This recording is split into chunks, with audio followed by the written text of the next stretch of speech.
What's up, guys? It's another edition of the Hoop Industry Podcast, episode 3. Here with myself, Tyler Neal, Run the Show. We've got a very special guest, Director of Player Development at Run the Show, also co-founder of Halftime Hoops, and a good friend, Mr. Jameel Cosby. How you doing, my man? Doing all right. Appreciate you having me. Of course. This was Ty's idea to have you on. So what was the thinking behind having Jameel on the third episode here? It was his idea. He said, "Hey, when can I get on Hoop Industry?" What are you doing today? We're already making waves like this? No, he's in an interesting spot. You know, obviously he's our director of player development, but he also runs Halftime Hoops, which if you follow the NBA content on social media platforms, you've probably seen Halftime Hoops content. So we do a lot of collab posts and content sharing with them. So happy to talk Halftime Hoops. Yeah, let's talk Halftime Hoops. A lot of highlights going around. It's obviously on Instagram. You got TikTok, you got Twitter, all that good stuff. How did it come to be? Obviously, you have your partner up in Detroit. What's the whole background between Halftime Hoops? It's actually a funny story. He put you probably can find it on Twitter. He put a tweet out saying, this is probably back in 2019, so we're both sophomores in college at the time. He said he just wanted to start a social media, football or basketball, and I tweeted and said, let's do it. And he didn't believe me at the time. We talked about it, and then we just started up. So we started about July of 2019, and then so we're here now. What's 5-6 years later? I remember the first time we started, profile picture was James Harden, and he was in Houston. And from there on, the rest is history. Yeah, sounds good. I mean, what's the actual content that you're posting on there? Seeing a lot of highlight stuff, seeing a lot of caption stuff. Jaylen Brown shared one of your posts I think it was over the offseason, something like that. Really just content for the NBA. Obviously, you have a lot of that. You got your Bleacher Report, you got all that type of stuff. But, we wanted to do the same type of thing, but, authentic in our own way. A lot of people do, try to copy what, those big-time platforms do. But, with us, I think what separated us, we were just being ourselves, just uploading, highlights, shout out those, different types of, G League guys, those bench guys. I think that's just what separates us. You can go on those platforms and see your LaMelo highlights, your LeBron highlights, but we're pulling up, content of guys in the G League, guys who don't always get that start, like, just different types of stuff like that. Ty, what's your relationship with Jameel? How did that get together? And obviously, like I said, Director of Player Development here at Run the Show and all that good stuff. Yeah, so I'm trying to think, Jameel. We go back to about, 2018? Yeah, that was my first year at Bluff. 2018, so Jameel was a good player for my dad at Bluffton University. All-league player. I think he scored 1,000, right? Yeah. He scored 1,000 points. You were on a team that I think broke or tied the record for school wins in a season. And so, obviously, he's always been close with my family, part of our family. And as we're growing our business, and especially over here in Ohio, and hey, we got to keep hiring good people and that know the game and that want to work and still be in the game and grow with us. He was a no-brainer. And then to make him director of player development, obviously he's a fan favorite with our clients. And it's funny, we were down about a month ago, Hudson Middle School down the street here, and we did a preseason kind of clinic kickoff skills event for their boys and girls programs, and kind of going down the line introducing our coaches. And every time we introduced Jameel, he got a round of applause and had his own cheering section. So clearly doing a great job. And like I said, he's a fan favorite with our clients around here. Love to hear that, man. What do you say is your favorite part of being Director of Player Development and having that position? And the amount of talent, we've already talked about this on our last episode, but just working from kids that are 5-6 years old all the way to working to college and NBA and pro players. I'll just say I really enjoy being on the court and, helping seeing the progression of people get better. I just enjoy, like I said, being on the court. It still makes me feel like I'm active, still moving. It was really hard hanging up the sneakers. I'll say that. So it gives me a little gateway of still being active, still being able to be on the court with people, and just, I like being hands-on more than, behind, a screen. I can go on the internet and, develop a player development system, just, online, taking videos. But I like being hands-on on the court with those people, actually being involved, living in that moment.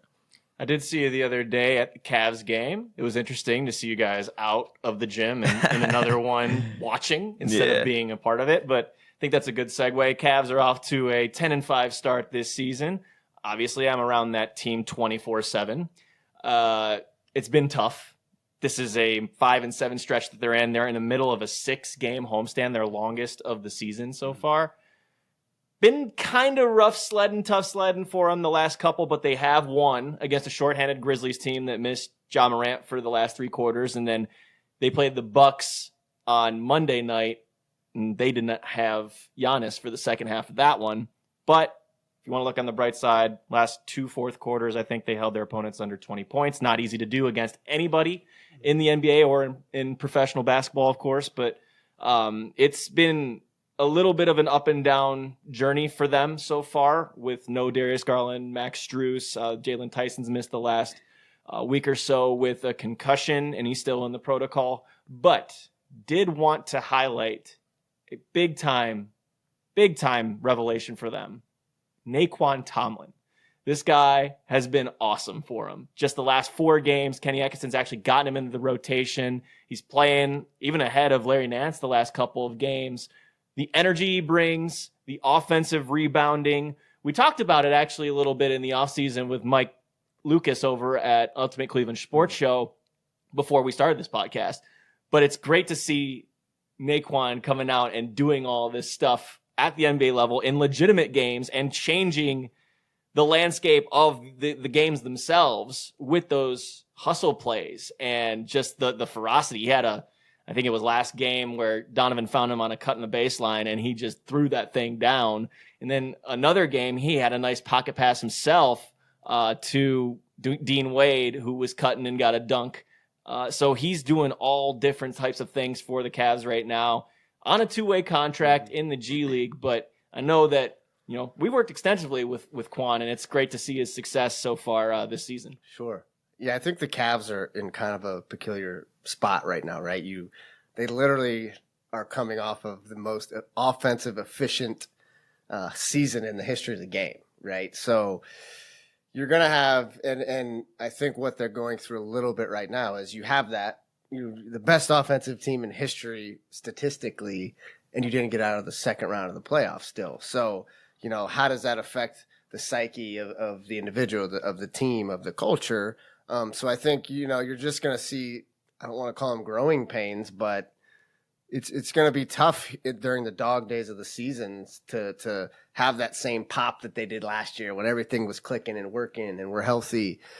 So they just got to hang in there, right? And it is a great time to figure out, hey, which guys have pop? Which guys, when we know we're dragging, we need energy, or it's just kind of monotonous, who can we throw in there to give us that spark? And Nae'Qwan is starting to show that he can be that guy as he's improving, as he's developing and still learning the NBA game and still developing his own skill set. At the very least, you're going to throw a guy in there that's an absolute junkyard dog, right? That plays, with the tenacity, and he's going to get after it because he's hungry, right? And he's long, he's versatile, he's explosive. You watched the game last night. He's on the floor, right? Diving on the floor for loose balls, just tying guys up, getting his hands on everything, deflections, rebounds, running the court, timely cuts. And you can kind of feel everybody else sort of like it's a thing now, right? You've heard Coach Kenny talk about it in the media. You can see the other players, including Donovan Mitchell, allude to, his energy and how he's helping the team right now through social media, in press conferences, whatever that may be. So really good to see, really cool to see Quan have that success. And he's just got to keep working, keep showing up, and keep understanding how to be a pro. And I think he'll do that. And he's going to be in a great spot here. Most definitely. And I think that the way that he's been able to bring that racehorse cue, as they've been calling him in the media, like I think it's just so funny to know that he's only been playing 5 to 6 years of ball, and to be to this point already in your career, I think is remarkable. The fact that you go to a couple different schools, you make your way up. You didn't play ball in high school, and you're now impacting NBA games, I think is extremely, extremely, again, commendable.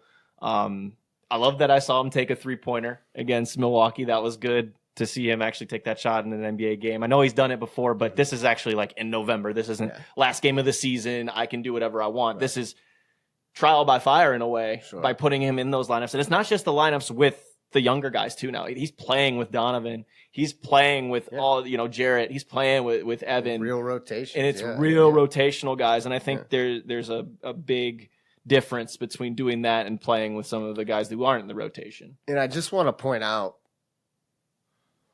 it's not possible. Like, this scenario isn't possible at every organization or with any coach. Kenny, if you do your homework on Kenny, he's very much, development based, and he loves it. And where a lot of coaches are kind of like, G League staff or player development guys, you guys handle, these guys, these two-way guys or fringe guys, and, you develop them and work with them, and let's see if they can be ready at some point. Where, Kenny's not afraid to throw a Nae'Qwan Tomlin in there in November in the rotation, because why not? It's you have a good team. You're going to be there in March and April in the playoff hunt. So let's see what you can do for us. So it's all about time, or it's all about timing, opportunity, and fit in the NBA. And it's a lot of times that's the difference. That's the difference between a guy kind of, grinding through the G League and never really making it, so to speak, and other guys that do make it. It's just timing, fit of the organization and the staff and what they're looking for, and their willingness to kind of develop you through the G League or into their main rotation. Before we actually get to that G League stuff, because that really fascinates me, to be honest. Niels, what was your favorite part about working with Nae'Qwan this summer? And I know a lot of the Run Show guys got to spend a lot of time with him in the gym over the offseason. I'll say his approach. I thought he approached it as a pro. I think when you see these NBA guys walk in the gym, how they carry themselves, like, they come in ready to warm up, come ready to work. I just think, from the time he stepped onto the court to warm up and get ready to the time he walked off, he was all about business. He was about getting better, and just he's freakishly athletic. I mean, that's just the biggest thing I've noticed was working with these NBA guys. Like, you see it on TV, but, when you're in person and you're working with those guys and they're they do a move, or, they're just working on certain stuff, and just seeing their ability of athleticism is just so, obscure to me. Like, I just can't believe it sometimes, It's like, how are you doing this? I love when he finished off that one drill and he had a reverse dunk with one hand, and it just looked like it was a layup for somebody else. Like, it's insane. It's insane effortless. to watch. A lot of stuff they do is just effort. It looks effortless, and you just wonder how is, that's just why they're at the level they are, We'll be seeing him continue to develop, but as Ty mentioned, he started out G League, right? And that's where, Charge season's going up and rolling now. Congratulations to Coach Eli Kell-Abrams, by the way. Got his first win. He also had an amazing ATO drawn up for that win. I think it was over the Wisconsin Herd last weekend, where it was just, I can't even describe it. It was passed by the inbounder back to him, and then Darius Brown threw an alley-oop to Luke Travers with time expiring. It was a fantastic play. It's pretty. But in terms of the G League, you've been there. You've seen what it is. You've seen how it's changed. What's the whole dynamic there? Because a lot of teams use it differently. Some are using it to develop players within their system. Some are sending guys down there because they just have an agreement where they're just trying to get them back in shape. So what's your viewpoint of the G League, and how beneficial is it, honestly, to not just teams, but the players themselves? It's interesting. Loaded question. And to me, it's always interesting to see how the various, organizations do utilize their G League program. And there's so many factors and variables that go into it that I think the average fan probably just wouldn't recognize or know. And, so the first thing that's interesting is like I just said, how different organizations approach using their G League team. Some teams like truly use it as a farm team. Like, hey, we're gonna invest, we're gonna draft these players. Here's the 18-month plan. We're gonna really develop them in the G League, and and play this many games in the G League, have them up with the NBA club, even just to practice this many days, et cetera, et cetera.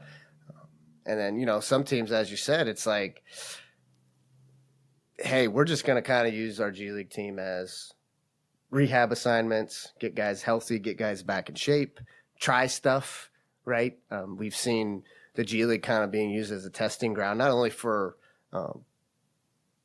gameplay or styles of play, offenses, defenses, but you've seen it become a training ground or a testing ground for rules, right? The challenges. When I was in the G League, we had the coaches' challenges well before you saw it in the NBA.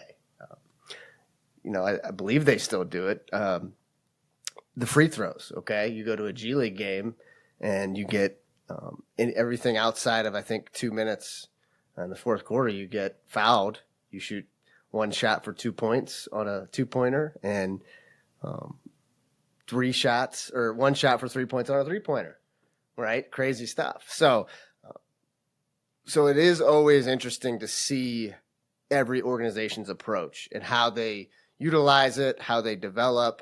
The other factor that I think a lot of people don't realize is like nobody's really like going into the season, man, we got to build our G League roster to dominate and win the title, right? Because your G League, the purpose of your G League team is to aid and support and play into the goals of the NBA club. Let's be honest. If a player is playing really well and he's showing a lot of promise and potential, right, he's getting called up. He's getting signed, whether it's by, your parent club or by an outside organization. If there's injuries and, hey, we're the best G League team in the league right now. We're playing well. We're hot. We're in first place. But our main club has injuries. Well, those guys are going up. The two-ways are going up. They might have to call somebody up who's familiar with the system. So that's the hard part. It's also, I believe, the hardest league to play and coach in, and even for front office. If you're a G League GM, so to speak, your hands are just tied so much, right? Example I just gave, you're trying to instill this culture and teach these guys to play the right way and make the right plays and et cetera, et cetera. Well, you can have a guy that's doing all the right things and playing fantastic and about the team and about the culture, but all of a sudden, hey, our one draft pick with our parent club, he's not playing. We got to send him down and get minutes, right? He's playing 25 minutes guaranteed. Nothing you can do about it. How does that affect the guy that is on a G League contract, is trying to make it, that's doing everything right? How does that affect the rest of your team? Mm-hmm. So it's mentally a tough league to play in and coach in. And I think a lot of people might not realize that. So there's just so many variables that go into it that I just, it's a hard dynamic. But I think if you can make it through that and play through that and coach through that, it is a great training ground. Some of my coaching wisdom, if you call it that, I don't know how wise I actually am, but everything I've learned, and when the game really started to click for me, and I coached a TBT team this past summer, and you're basically throwing a team together and having 5 days of training camp and trying to win games. I'm not going to say it was easy, but it was familiar territory to me because I was in the G League for 6 years, and that's what you do every day. You have a new roster every couple of days. You got to plug and play. You got to adjust on the fly, even more so than college, NBA, et cetera. So interesting league, but what a tough dynamic the G League is, Yeah, it's got to be hard. And I thought the thing that stood out for me was when guys are on a G League rehab assignment, say like a Jared McCain with the Sixers, and he's down there and taking away time for maybe a couple guys who are either attempting to come back to the NBA or try to make their mark in the NBA. I think that is fascinating because you can't be mad, but you can be mad because you know what you signed up for at that point. I don't know how you can approach it differently. Well, and you're, at a certain point, you're messing with people's money. Yeah. Hey, I'm trying to get paid, right? I'm trying to get an NBA contract. The hard part is like those guys come down. It's like, bro, you're good, man. You're on a multi-year deal. You got paid. Spend training camp with me. Don't take away my game time. Let me keep cooking, and so that's tough. The other side that's interesting is just, the idea of like, the contracts, right? Mm-hmm. So the way that G League teams and NBA teams build their G League roster is all pretty much based on your Exhibit 10 money and contracts and who you're inviting to training camp, right? So basically, your main players on your G League team, your best players or your most invested in players are probably your two-way contract guys, which every team gets 3 two-way contracts now. Not that long ago, you only got 2. For many years, it was only 2. Right. They added one on. And by the way, those players are only allowed to play for 3 years on a two-way contract, and then they're done after that. Sure. And then, you have your main, what they call Exhibit 10 contracts, basically a training camp contract. Basically, there's a pool of money, and, a guy that's considered a veteran or, 4 or 5 years of service, they're eligible to receive sort of like a 10-day, right? It's a scale. So, I don't know. I think the highest you can get for an E10 is like around 70K, right? Some guys might get 70K. Some guys might get 20K for an Exhibit 10. And then the idea is Exhibit 10 grants that team your G League rights. So basically, if you're going to play in the G League and you sign Exhibit 10 with us, we have your rights in your contract for the G League. And that's essentially how they build the G League rosters, and then you fill it in with, G League draft, what they call local tryout guys that didn't get an Exhibit 10, but you can sign to your training camp roster and decide to sign for the rest of the season. But at the end of the day, right, regardless of how well somebody's playing, regardless of what's going on, teams are going to stick with the guys that they've invested in. If they drafted a guy, if they sign a guy to a multi-year contract, they're going to stick with that guy at least for a year or several months because they've invested into that player. And you want to try to make the most of your investment. So again, that's just another hard variable for players in the G League, So you kind of broke that down a little bit. Common misconception is you hear G League guy and they're not getting paid enough or something like that. It's different. It's different across whatever your role is in that organization and how much they're investing in you. So can you kind of just divvy that up a little bit too? Yeah, good question. Again, right, wrong, I don't know. But, I think a big misconception is just, well, if he's playing in the G League, he's only making that $40,000 contract. Yes and no, right? Like I just said, a guy that, let's say he gets $60,000 on an Exhibit 10 contract just for training camp. I believe there is stipulations, right? So I think in order for that Exhibit 10 money to kick in and be activated to receive it, you have to play at least 10 games with that G League organization. You can't say, well, after 2 games, I don't like this. I'm out of here, and I'm going to take my $60K with me from my Exhibit 10 contract. No, you have to play at least 10 games. And then I think on the team side of it, I don't think they can trade him until they play at least 10 games as an Exhibit 10 player. Could be wrong on that. But to continue to break it down, so, hey, if I get $60K in Exhibit 10 money, then I get my $40,000 salary from the G League, you're already at 100, and by NBA comparison, obviously that's, hate to say it, chump change, but to the average citizen, that's good money. That's normal money to make, especially for a young man, right? 20 to 25 years old and sometimes even younger. And then to take it even further, right? Obviously you have your two-way contract guys that can make, between $500,000 and $1 million. And then you have 10-day contracts. So when 10-day contracts start, after the new year typically, yep. Depending on years of service, right? So if you're a guy that's a rookie or second-year guy, you're only eligible for, again, it's a scale, right? I think that's 5-6 years of service. The more years of service you have, the more money you can get from a 10-day, which in some cases can be north of 6 figures. So, if you're a guy that has an E10, got, let's call it $60K for simple math, you're making your $40K with the G League, and maybe you get a 10-day or 2, hey, you're making, in the ballpark of $500,000. So, yeah. So I've seen guys turned down even two-way contracts. Now, this was several years ago before they rearranged all that. Guys turning down two-way contracts, guaranteed money to be, on an NBA roster because they kind of knew, like, hey, I'm probably going to be able to get 3, 4, 5, 10 days if I want to.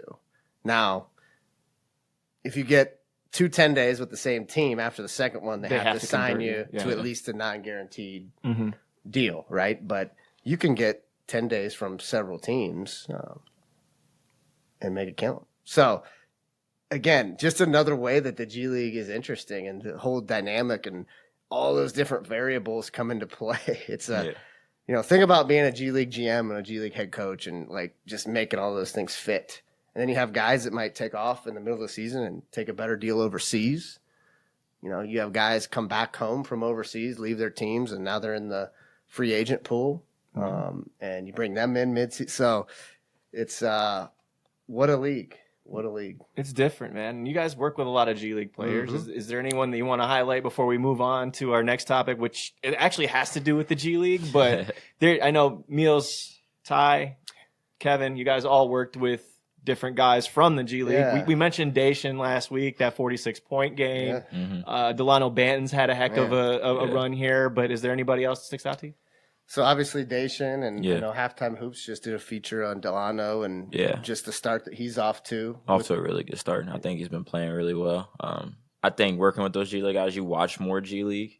Like, you watch more G League games. And I think I've watched a lot this year, and it just shows you the talent of those guys in there as well. So not anybody on my mind that really. But just mainly those guys who work, like Delano Banton, Dacian Nix, Jalen Slauson. Jalen Slauson has been playing really good. Obviously, Kyle Guy's been playing. Just did a post about him as well. We got that coming down the pipe. We got that coming down the pipe. That's gonna be a fun episode, man. So Kyle's the interesting one, and we'll save the we'll save the specifics for when he comes on here. But yeah, no, I mean, you could go down the list. Tons of guys that we've been in the gym with that are on a G League roster playing well, and it's just.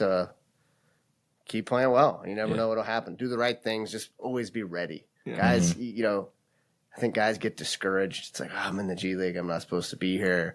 But you got to remember, man, there's how many, 450? 60. There's only 450 or so jobs, man. And there's, basically 100 new young guys that are bright-eyed and bushy-tails coming in every year. So it's a tough league, and you just got to stay ready. Just keep working, do the right thing, stay ready. You're going to have losses, right? If you're down, if you're down in the G League, just keep working, be ready. And it's all about timing, fit, and opportunity. And you just have to own your opportunities. Perfect example, I think, would be like Killian Hayes. He's on the Charge. He had a great year with Long Island last year, ended up playing a pretty decent amount of games with the Nets towards the tail end of the year, earned his spot. And, hey, he's trying to come back, right? And then if you look at some of the veterans that are trying to make a comeback, like a Victor Oladipo, for example, trying to get back to the promised land, so to speak. So very big tool to use. It's also changed a little bit recently with name, image, and likeness at college. We have seen some people who have gone pro and now are going back to school. I know this is something you're very... School. This is something you're very passionate about, clearly. So why don't you go ahead and unload what is on your mind? Listen, I don't think anybody's knocking anybody an opportunity to make a bag, to make a good chunk of change. I don't think anybody is opposing that. It's just, it's just interesting to see where we're at, and you kind of heard Coach Izzo talk about it a few weeks back, and this is just a byproduct of the NCAA's multi-decade long neglect of adapting, of adjusting to the world, and to me, it's a little bit arrogant. To me, it kind of shows the arrogance that the NCAA has had for probably 20 to 30 years now, of just thinking, hey, the way we're doing it, we're going to be able to do this forever, and we're not going to adjust, we're not going to adapt. And so here we are, the wild, wild west. And, what's interesting is they've even implemented I can't, off the top of my head, I don't remember the name, but basically a NCAA sanctioned program that all these NIL deals that, collectives come up with for athletes, you have to submit them, they get reviewed, and they basically get reviewed. They can, to my knowledge, send, hey, in order for this to be kosher, you have to, send record of this in and make sure it's legitimate, et cetera, et cetera. Well, I've talked with, I don't know, at least 5 Division I coaches that are close to the matter and have had to deal with it firsthand. And the feedback that I'm getting is basically the NCAA implemented this program to, it's severely understaffed. People are still waiting to get information and feedback back from June, July. And basically the whole purpose of it is, let's make this such a grueling process that people are discouraged from submitting these things. Well, all that's going to do now is what? It's just going to create even more of an issue because now we're not going to submit them. Why would we? If you're never going to get back to us or legitimize them or give us the feedback to set them in motion, if you're not actually, checking up on them and legitimizing them, what's the whole point? So you're presenting a solution. Yeah, you're presenting a solution to basically discourage it from happening, and it's not going to stop happening. Right. It's just not going to. There's too much money involved. So, again, do I love the G League guys that have played professionally going back to college? I guess not. But if they can make a lot of money, and it's not their fault, And so what's happened is, as these things occur, right, the NCAA bylaws are not the law of the land.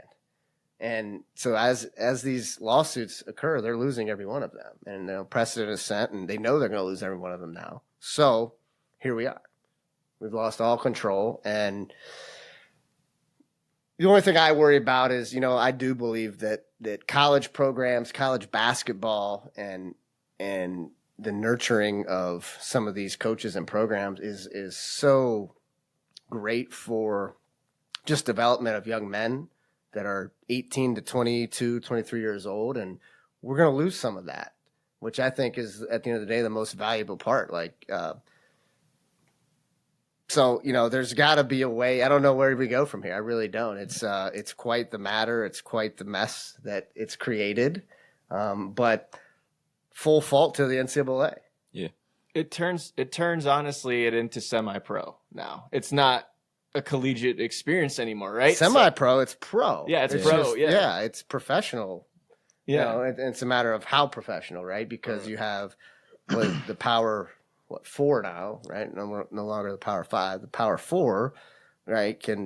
Guys are making multi-millions of dollars, and there's no way places like Akron, Kent, Cleveland State, Wright State, just examples here in Ohio, can compete with that. So, I think what you're going to see here is in the next 20 years, our whole landscape of not only college sports, but our entire athletic system is going to totally change and be revamped as a byproduct of some of the stuff you're seeing with the introduction of NIL and how it's evolving. And I think that actually kind of mirrors what we were talking about earlier, how some of the NBA guys will come down to G League, be on rehab assignment and all that stuff. Like now you got G League guys coming into the college kids territory, and the college kids are probably like, what the heck? Yeah. How's that going to affect recruiting? Recruiting in high school is already pretty much dead unless you're like a 5-star, right? Yeah. So like those coaches are looking for mid-major guys who they can pick off of in grad transfer years and try to hit the portal and get the most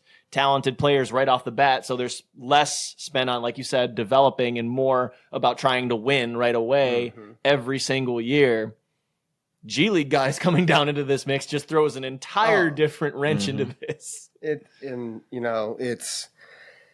It depends how you look at it, right? So if you're a high school kid, and I do feel bad for a lot of high school players that are good players, and they're not getting that experience of being recruited as they should, or as a player 10 years ago would have. But the silver lining in it for those kids, for the high school kids, is just, you might not get that experience early on, right, in your college career, or you might not directly go to the level that you're supposed to be at. But the beauty and the great part is of this for those kids is I have the ability to move around. I have the ability to level up more so than ever, right? So just because I start at a Division II, hey, if I just play well, do my job, I'm going to be a Division I.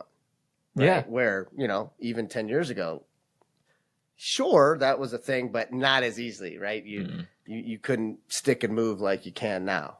So that is a silver lining in the experience category for those high school kids.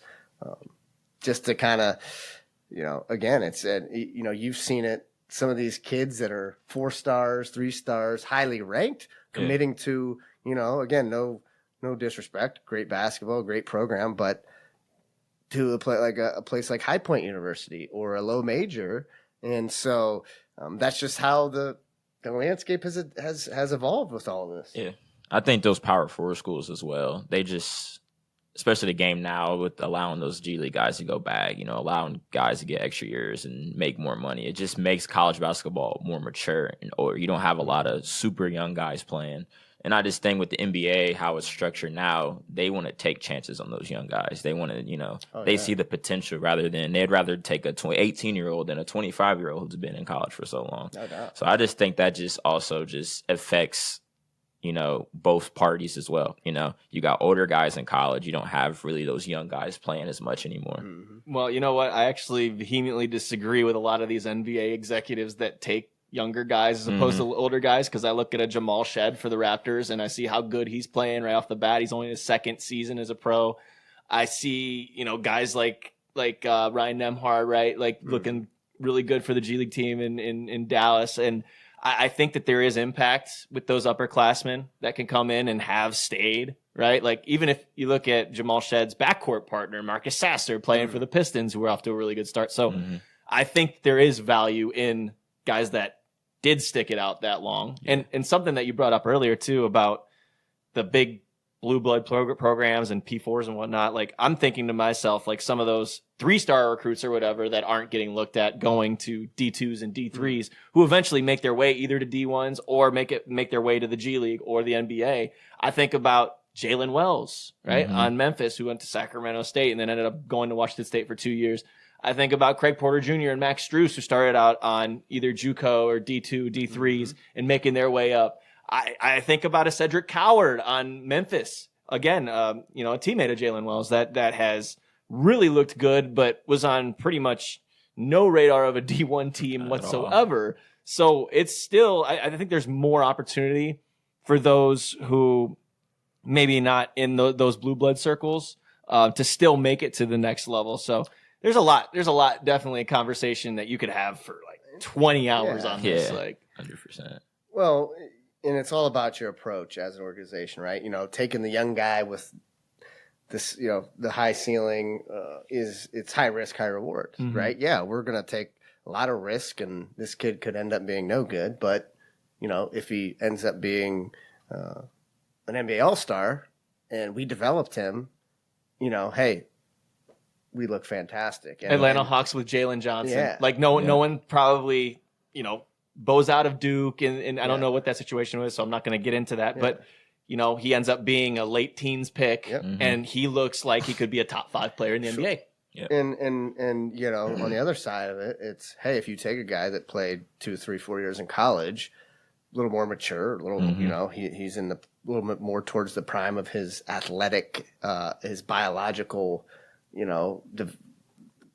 physically right? prepared. Yeah, he's going to look better Yes. right away you throw him in these NBA games. But over the course of the next 7 years, right, who wins the race? So that's the juggling act with the young guys and the prospects and the potential versus an older guy that might have spent 2 or 3 years in college, right? Right. And even I'm around someone like a Darius Garland and Evan Mobley. They're still only 24 and 26, right? So That's different than, say, the 24-year-old that comes out of college and is only his third year at 26 years old, and that changes things right away. Yeah. So there's a lot of different ways we can talk about that for sure.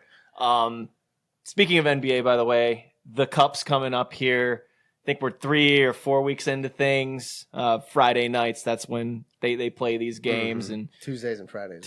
And Fridays, yep. And they have the whole tournament ordeal. They go out to Vegas during call it the knockout phase, Spence. Yeah, group phase. We're in the group phase. The bracket is called the knockout phase. How about that? You know, Adam Silver, and always liking his soccer terms and soccer terminology. You know, it's really becoming fun, isn't it? Yeah. But what are your thoughts on the Cup? For me, how do I put this? I'm indifferent. Let's just leave it at that. I don't want to get into trouble with anybody. I'm indifferent. Some of the uniforms, some of the courts are cool. Some of the other ones are eyesores to me. There's not really like I'm going out of my way to watch the Cup type of feel for me, but I'm also not like, oh, this is the stupidest thing ever. Because my thing that I think a lot of people talk about, and enough people do not talk about, is how much that purse, that winning money, means to the 15th through 18th guy on the bench versus, you know, obviously, like you were saying earlier, chump change to the star players and the guys who are making super maxes and whatnot. But for 13, 14, 15, 16, 17, 18, that is life-changing. Sure. Life-changing money. Anyway, I'm the same way. You know, I understand why they're doing it. We're talking about it. So, you know, did something right. You know, it's I'm indifferent. I'm not going out of my way to watch it. But I think it is something for the players, for the staff, just break up the monotony a little bit. And, you know, I think it is a cool thing to, you know, hey, if it does go well and we're in the knockout phase and, you know, we got a chance to win this, let's win it and, you know, get some of these guys that are, you know, again, 14, 15, 16, 2As, some extra money, have the opportunity to. What's the purse overall? Do we know? It's somewhere in like $1 million or something. Yeah. It's per like player. I think it's pretty decent amount of. It's a pretty decent amount of change, but I know it's not like $1 million. It's like probably 50. Is it? So I'm not sure. I can't. Somewhere around there. So anyway, you know, it's hey, why not, right? And if it does go well, you're playing well, and you have a chance to win it. Let's rally and let's win it, and get some of these guys some extra money that could go a long way for them. I can't take it seriously with the knockout phase thing. I'm not gonna lie. That the courts are terrible though. I can't. Some courts are fire. Yeah, Meals. What do you think about the Cup? Me, I'm different. You know, coming from someone who helps run a social media page that covers NBA content from before the Cup and covering content, you know, I feel like that stretch in the season, you know, it's kind of dead. You know, guys are sitting out.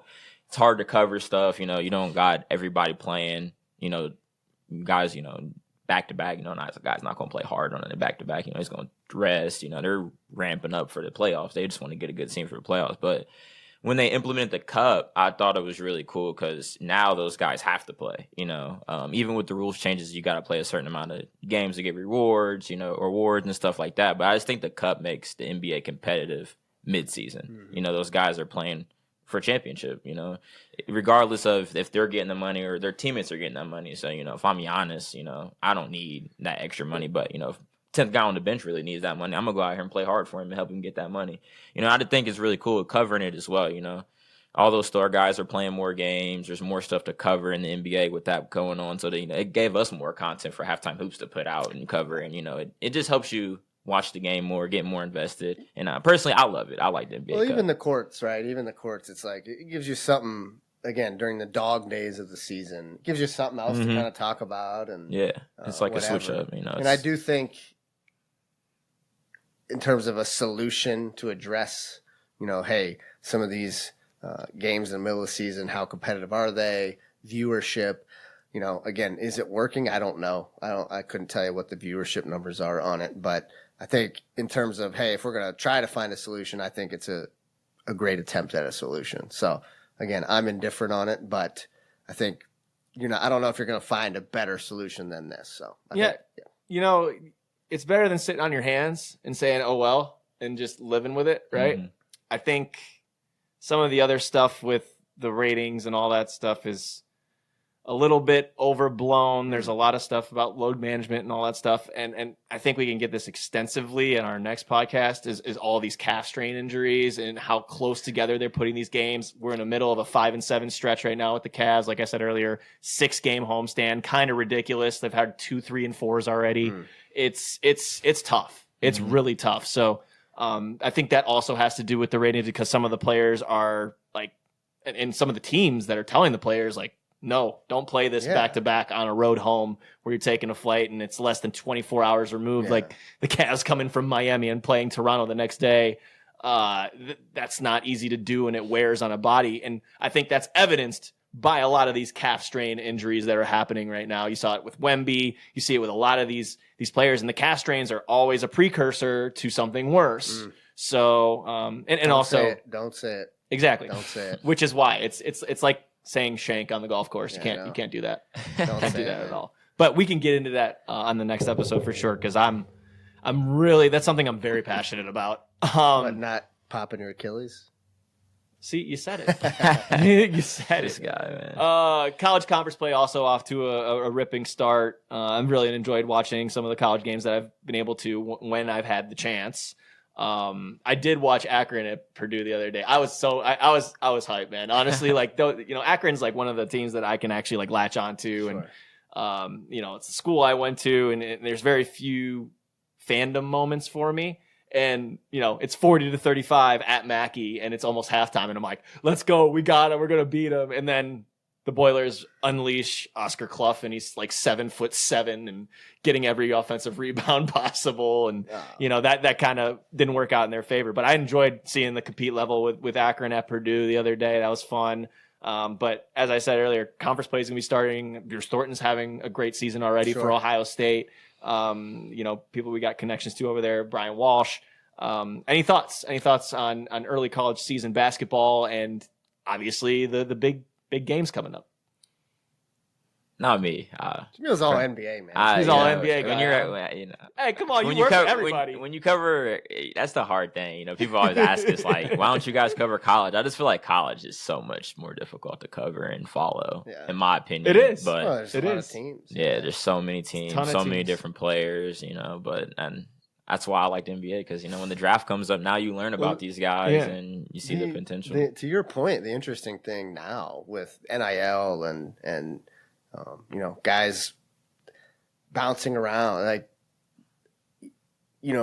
10 years ago, you knew every player on Duke, you knew every player on North Carolina, you knew every player on Purdue. Now, and Purdue might not be a great example, but these guys aren't there long enough to really become household names in college, even when you're at North Carolina, Duke, or whatever that may be. So I think to your point, covering it is a little more challenging. There's not as much, there's not superstars so it is an interesting topic, right? And now it's kind of like, when did he get there? When did that happen? Yeah. Right? 100%. Like, you see the people that go to like 3 or 4 different schools now, like changing every year. You're just like, and also for fan bases, I'm sure that's tough too. Yeah. Because you used to be able to really connect on a personal level with someone. Like I think of a Kansas, right? Like the joke was that Perry Ellis was there for like 12 years, right?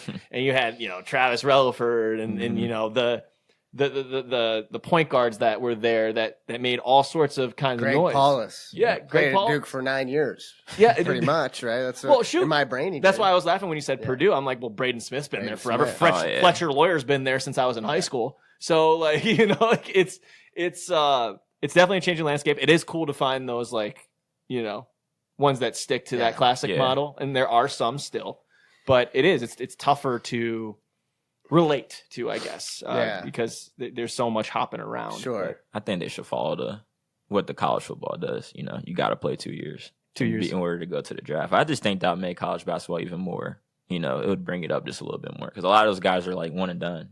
Yeah. Even like AJ DeBanza, we all know he's going to BYU for 1 year and he's in the draft. Like, how cool would it be to see like your Cooper Flags or like those guys be at that school for 2 years and see what they do? Yeah, no doubt. The college game is in a great spot this year. Just star power, I think, there's more star power in college than, at least since this NIL era has started. I mean, have you watched AJ DeBanza? Have you watched Caleb Wilson? Have you watched Darren Peterson?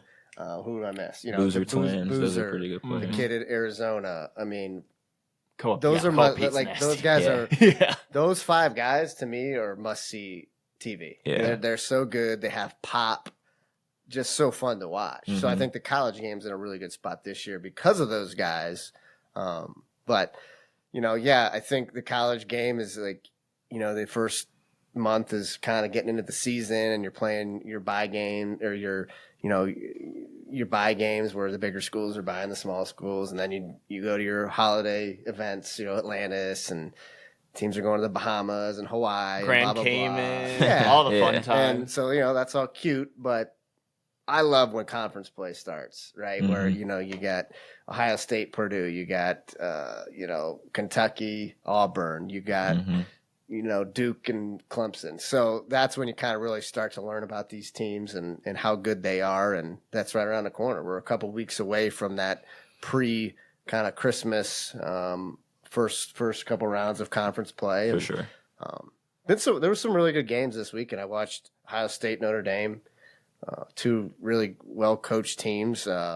Really fun watch. Ohio State won a close one, and but great game there. And I think Ohio State's going to be an interesting team to follow. I think they're just getting better, and Coach Diebler is going to continue to build that program out. And I think they're going to be best they've been here in the next couple of years in a while. But I don't know. Who else? Who have you watched? Anybody? Honestly, not too many other ones other than Akron and Ohio State because of my commitments to the Cavs. But I did want to point this out, and, you know, unbiasedly, Kent State's got a guy that's leading the nation right now in double-doubles, I believe, with Coach Sendy. Not surprised. You know, Coach Sendy is like, you can pull 9 guys from anywhere and he'll figure out how to win 20 games, right? Yeah. Obviously I'm a Zip, but I respect what Coach Senderoff does year in and year out. I mean, that blueprint for how to win 20 games at least every year, and he just figures it out. So we got so much good basketball in this area. We do, man. And you brought up those island tournaments. I noticed on Akron's schedule they're playing Iona, and I just love this because this is another episode, another way that basketball worlds collide. Dan Giroux coaches at Iona, and Big Dan and me, obviously he's kind of seen me growing up because he's behind the scenes all the time with the Cavs, working his way up the coaching ranks for a long time. He saw me since I was a little tyke, starting to cover the team and stuff like that in 2012, 2013, and seeing him play against him coach against my alma mater. I love that. I actually saw him at Madison Square Garden. He didn't have the big beard. I was like, who the heck are you? So it was good to see Big Dan there. And it's funny that he's ended up playing against the Zips here coming up. I'd love to see the Zips smack them by about 20 Smith. Possibility. You know Coach Dan though, right? Oh, yeah. Yeah? Awesome. Love it. All right. I think that's probably enough for this episode. We got to obviously talk about what we got coming up here at Run the Show, though. A couple of big events coming up. Talmadge High School, the Run the Show Classic, and then obviously the food drive that you're putting on. So let's go into detail a little bit about those and tell the audience what they can do, everybody around the area here in Northeast Ohio. So the Talmadge Winter Classic, this is our 3rd year doing it. It's powered by Run the Show. Good friend of ours, Billy Johnson, the athletic director at Talmadge, does a great job over there. And, 3 years ago, we said, hey, let's do something. Let's start a classic and do something cool for some teams in the area every year and do it. So basically we have 4 boys games throughout the day. It'll be December 27th this year, 4 boys matchups. We do 1 girls matchup, 10 total teams.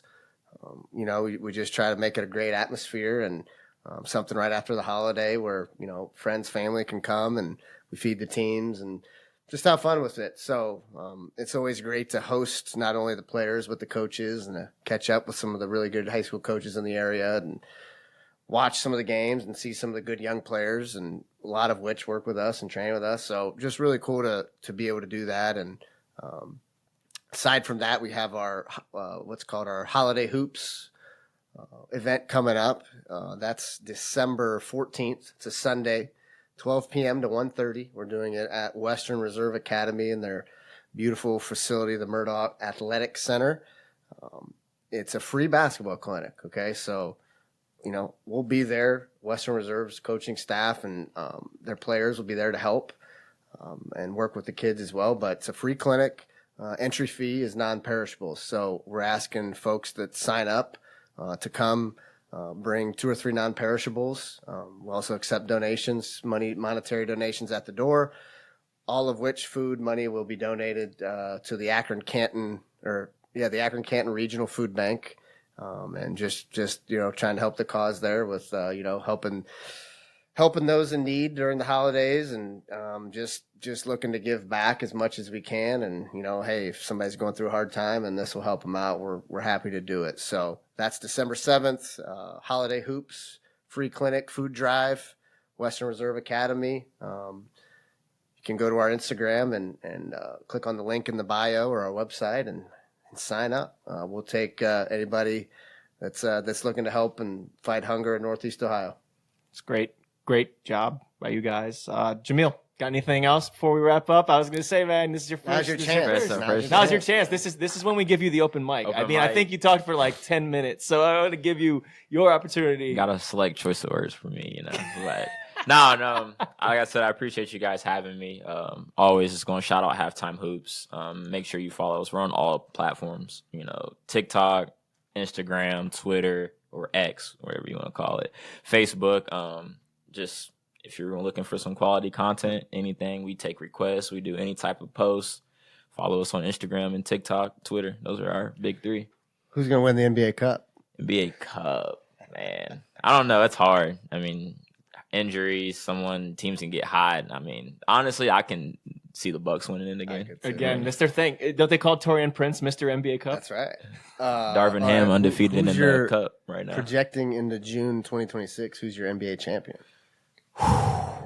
From a lot what I've watched this season, I mean, it's a no-brainer. I feel like OKC's. It's still OKC. I mean, it's OKC. Denver also looks really good. I mean, they got rid of Michael Porter Jr. and added a better version, in my opinion, with a few key pieces. So, I mean, I'd either Denver or OKC, in my opinion. Cam Johnson is nice. I like Cam Johnson a lot. I got one more question. And JV. Yeah, really good. I thought Hardaway was a good addition as well. Yeah. One more question. Who is the one player that you have your eye on the most? Like, hey, I'm going to watch as many of his games as possible. G League, NBA, who is it? That's a good question. Man, I feel like I'm biased because I'm a fan, but I really enjoy watching Josh Giddey a lot this year. Really? I'm a Chicago fan, just strength off of D Rose being there, but I've been kind of hip to Giddey since he was in OKC, just because I thought he was just like a really good glue guy for any team. But since he's been in Chicago, I've obviously watched him more, and I just think he's been playing really out of his mind. I mean, dishing the ball, creating, scoring, rebounding the ball. I just think he's just a really good point guard. Josh was one of my first Australian interviews, I should say, when I was working over at, I think it was Basketball News or Basketball Insiders. I can't remember which one. Worked many different places. But Brandon Paul told me that he was legit. And BP is one of my closest players that I've covered. Met him out in Vegas. Canton Charge alum. Dude, love BP, man. He's played for Coach Gross at Illinois, I believe. Yes, he did. Yeah. Yes, he did. And he was like, Spence, this dude is unreal. Yeah, he is. And he was pretty much right. I mean, I know that OKC, things changed for him when Shea got there. Obviously a little bit more off the ball, less usage, and that's just natural for people that don't really understand basketball. Like, when you have the ball in your hands versus when you don't have the ball in your hands, it's an adjustment. So now he's got the keys over in Chicago. DeMar DeRozan's gone, and Zach LaVine's gone, right? So he's able to kind of do his thing now. Isn't it crazy how many really good NBA players that OKC drafted that it's insane. They've since traded away, and basically because they just have an embarrassment. I mean, what if Ousmane Dieng is like the next big thing? We don't even know. Giddey, right? Trayshawn Mann. Who else? Trey Mann, yeah. Mm-hmm. So, I mean, you can go down the list. That's another guy out there too. yeah. Make sure to watch. I watch Trey. Sean, yeah. I feel like it's kind of biased because we work with those guys. JK is another one. Yeah. Just because. Yeah, it's fun to watch those guys. Working on what we worked on in the workouts and seeing it translate, and like behind the scenes, no one's on the media. People are bashing us. Oh, they're working off nobodies. They're just never going to translate. And then come on, Foot Locker crew. But, come on, this is the time. But if you turn on a Warriors game and you actually watch JK play, we worked on all that stuff and it translates. And he's having such a really good year. That's another guy. He's a top 3 guy that I make sure to watch all the time as well. I mean, it's obviously biased, but I mean, he's really good. Still this young. Year. What is he? 22, 23. 23. Yeah. Barely 23. Man, yeah. Just for me, I got 2 answers for you. One's coming to Cleveland here on Wednesday. Amen Thompson, first one. Second one, Jalen Johnson. I truly believe in that kid. He is athletically, I think he is far and above everybody else for his size too. And which one? Jalen Johnson, not but Amen Thompson, the one in Houston. Well, there's 2 Jalen Johnsons. There is. Yeah, you're talking about. I know who you're talking about. Yeah, the one in Atlanta. You talking about Atlanta Jalen? Atlanta Jalen. Watch him play. He's been really good. Yeah, a lot bigger in person too. He's a big dude for sure. Big dude. Who's the other Jalen Johnson? What? Old G League guy you wouldn't remember. Oh, see, that's what he does. Okay, I think that's a good way to wrap this up. Guys, thanks so much for joining us here on episode 3 of the Hoop Industry Podcast. Again, don't forget about those events that Ty told you about, the RTS Classic, the Food Drive, the Holiday Hoops, all that good stuff. Make sure to go follow Halftime Hoops on Instagram, TikTok, Twitter, all that good stuff. And we'll catch you on the next episode of the Hoop Industry Podcast.